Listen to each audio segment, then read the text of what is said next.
This is not about Ukraine.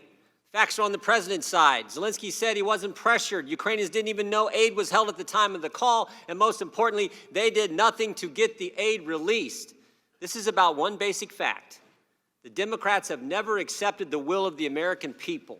3 weeks ago, Nancy Pelosi called the President of the United States an imposter. And the attacks on the president started before the election. On July 31st, 2016, the FBI opened the Trump-Russia investigation and spied on 4 American citizens associated with President Trump's campaign. They took the dossier to the FISA court, and they lied to the court 17 times. Didn't tell the court the guy who wrote the dossier was desperate to stop Trump. Didn't tell the court the guy who wrote the dossier was working for the Clinton campaign. Didn't tell the court the guy who wrote the dossier had been fired by the FBI for leaking information to the press. And the FBI continued the investigation after the election. On January 3rd, 2017, Senator Schumer said this: "If you mess with the intelligence community, they have 6 ways from Sunday of getting back at you." It took all of 3 days for that statement to come true. January 6th, at Trump Tower, Jim Comey briefs President-elect Trump on the dossier that the FBI already knew was false. They do it so that they can leak it to the press, and the press will write about the fact they briefed him.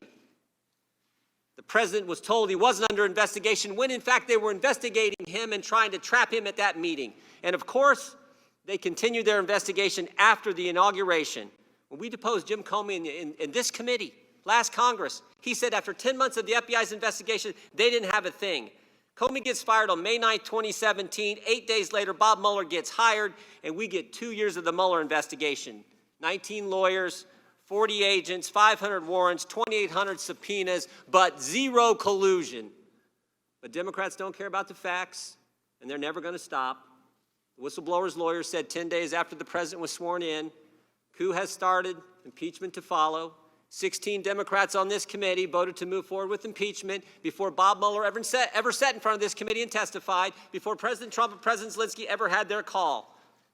They're never going to stop with their attacks, because they can't stand the fact that President Trump is actually draining the swamp and doing what he said he would do, and most importantly, getting results.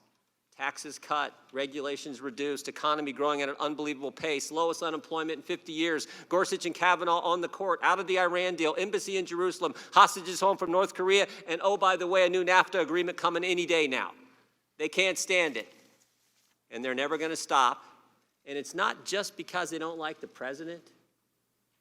It's not just because they don't like the president. They don't like us. They don't like the 63 million people who voted for this president. All of us in flyover country, all of us common folk in Ohio, Wisconsin, Tennessee, and Texas, they don't like us.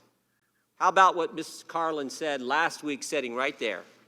The Democrat professor who came in here and told us what she believes. Liberals tend to cluster. Conservatives spread out because they don't even want to be around themselves.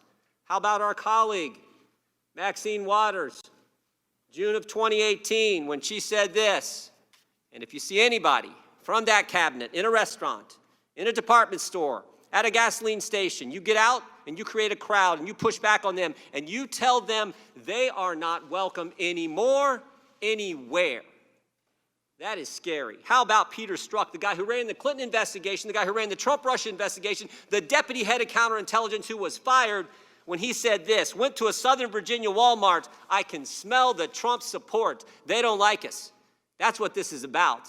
They don't like the president, they don't like the president's supporters, and they dislike us so much they're willing to weaponize the government. A few years ago it was the IRS, more recently it was the FBI, and now it's the impeachment power of Congress, going after 63 million people and the guy we put in the White House. Think about what Chairman Schiff did last week. He released the phone records of the president's personal lawyer. He released the phone records of a member of the press, and he released the phone records of a Republican member of Congress. This is scary stuff. This is scary stuff, what they're doing, and frankly, it is dangerous for our country. It is not healthy for our country, and we should all remember what Emmett Flood told us, the president's lawyer, what he told us this past spring when the Mueller report first came out. It would be well to remember that what can be done to a president can be done to any of us. This is scary stuff and serious stuff, and I hope you guys will reconsider and stop it while you can.